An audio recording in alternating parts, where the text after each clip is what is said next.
എന്നെ ഭീഷണിപ്പെടുത്തി കോടികൾ തട്ടിക്കൊണ്ടുപോകാൻ അവന്റെ വരവ്. അവനെ ആള് തെറ്റി. ഈ വിക്രമിന്റെ വളർച്ച അവൻ അറിയാതെ പോയി.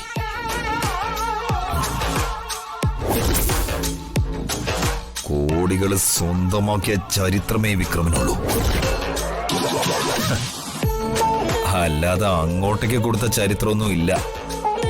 എന്തൊക്കെയോ പിച്ചും പേയും പറയുന്നല്ലേ. രാവിലെ നിന്നെ വിക്രമിന് ഇതെന്ത് പറ്റി?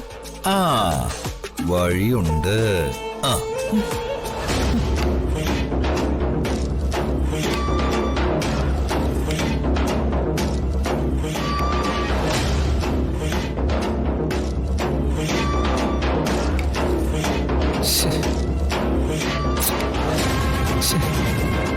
നന്നായിട്ട് തുടച്ച് വൃത്തിയാക്കണം.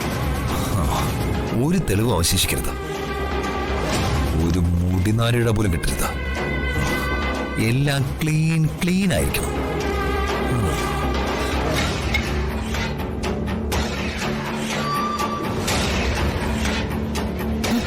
കണ്ണടച്ച് തുറക്കുന്നതിന് മുമ്പ് യജമാനൻ വൃദ്ധനുമായോ?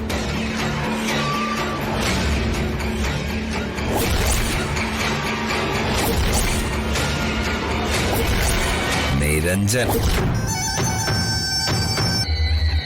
അവനെ ഏത് വിധേനയും ഇവിടുന്ന് തുരത്തിയിരിക്കണം. പറ്റുമെങ്കിൽ ഒരു വിസ സംഘടിപ്പിച്ച് ആ തല തിരിഞ്ഞവനെ 7ാം കടല് കടത്തിയിരിക്കണം.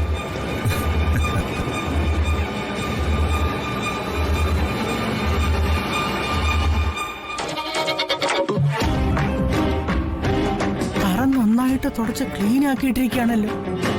പിന്നെ ഇവനെന്തിനാ ഈ പാഴ്വേലയൊക്കെ ചെയ്യുന്നത്? ഈശ്വര, ഇവന് മാനസികമായി വല്ല തകരാറുണ്ടോ? ഇത് ഭ്രാന്തിന്റെ ലക്ഷണമാണെന്നാ തോന്നുന്നത്. ആരാന്റെ അച്ചിക്ക് ഭ്രാന്തെടുത്താ കാണാൻ നല്ല രസമാണെന്നാ കേട്ടിട്ടുള്ളത്. ഇതാരാന്റെ അച്ചി അല്ലല്ലോ, സ്വന്തം പേരക്കുട്ടിയുടെ ഭർത്താവല്ലേ. എന്റെ ഗുരുവായൂരപ്പ, ഇവന്റെ ബുദ്ധിക്ക് തകരാറൊന്നും വരുത്താതെ കാത്തോളണേ.